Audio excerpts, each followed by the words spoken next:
US Girls is the recording moniker of Megan Remy. I first heard US Girls in 2015 with the album Half Free. Thought it was alright. Didn't think much too special of it, apart from the track Damn That Valley, which was a great synth pop jam.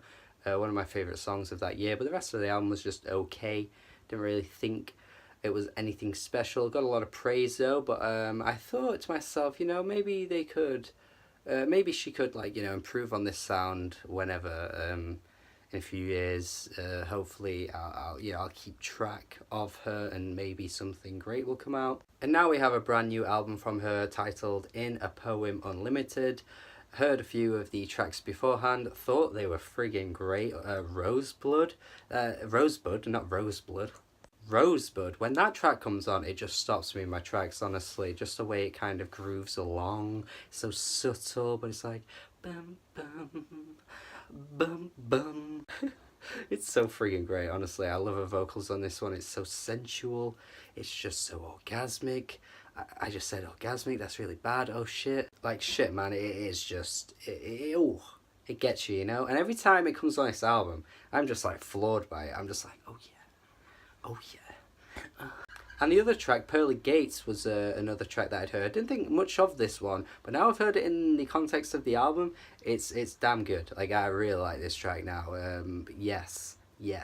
As for the rest of the album, like honestly, this is a great album. Like I am impressed with this. Might be the best album I've heard all month.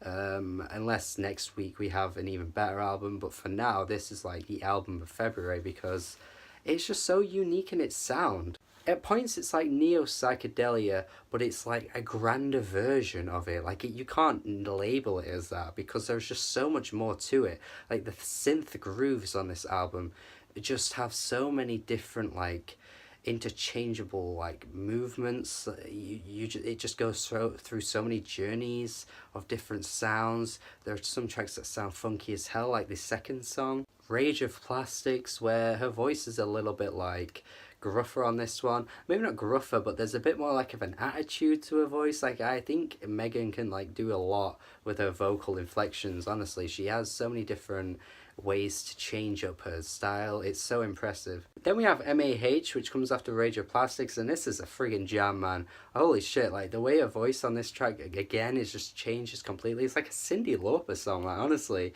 The way she goes into like a upper register, it's so impressive. Like I every track, like her vocals just wow me in so many different ways. Of course on Rosebud, as I've said, is a bit more like of a sensual, like a bit more of a groovier tone to it. An incidental boogie starts off, or boogie, incidental boogie, boogie. It starts off with like this spoken word thing. Honestly, not particularly a great like way for her to like flourish in a way.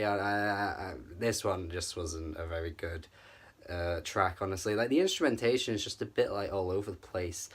Luckily she gets out of the spoken word passage thing at the start, which sounds incredibly lame, but then just the rest of the track, she sounds fine enough, but it's just the way the track sounds. It doesn't sit well with me at all.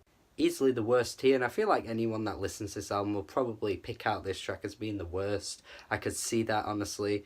But it's just Megan's tried something here which is cool, but it's like it's not gone over too well. That's kind of the issue, I think. There's this like 24-minute track as well that's like, why do I lose my voice when I have something to say?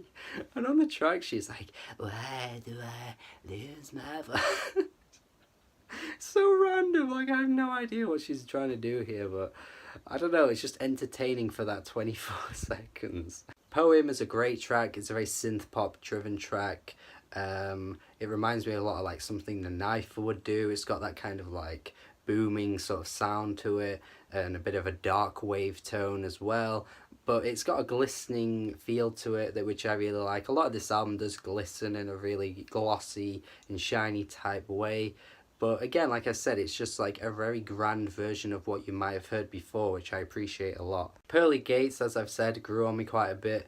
Friggin' love this track now. It's got such an interesting like a noir feel to it, like an old school like noir with the male vocalist on the chorus. It's just got such an interesting sound that's hard to describe because there aren't many bands or artists out there that make music like this. This is why this album has like floored me in many ways, just because of how unique it sounds. And on this track, I feel like I'm interpreting it as like her viewing a relationship and how like why does she always do this to herself, like why do I always like put myself here when I know how it's going to end and the guy's going to screw me over. Bit of a defeatist attitude, but that's kind of how I'm looking at this track. But it's a really clever way of doing it, I think, with like the pearly gates metaphor. You know, you're at the pearly gates, like a symbolic like place that might feel perfect, but you're never too safe when you're there. Even when you are there and even when it feels great,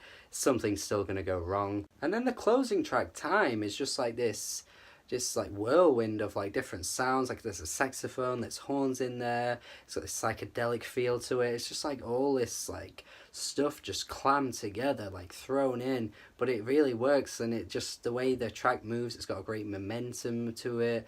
It's just such an interesting closing track. It feels like you're watching like an 80s like chase scene with the way like the groove just like pummels along. Like I feel like I'm just watching like a car like it just speed through and then like a police car's chasing it, like whoa. It's a great end to a very off-kilter, adventurous journey of an album. Like it goes all over the place in times, but it still sticks to a very cool art pop sound, which I hope garners a lot of attention as the year goes on. I feel like by the end of the year, not many people will talk about this album, but I personally really like this album. I think it's a great album. Would like to see more art pop albums go in this kind of direction, this funky, just really creative, off the wall sort of attitude that, even though it doesn't always work, like I said on one of the tracks, but still overall manages to impress and deliver something that's really fun.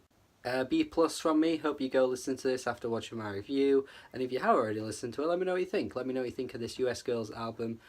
And yes, subscribe to the channel for more reviews, for more interviews,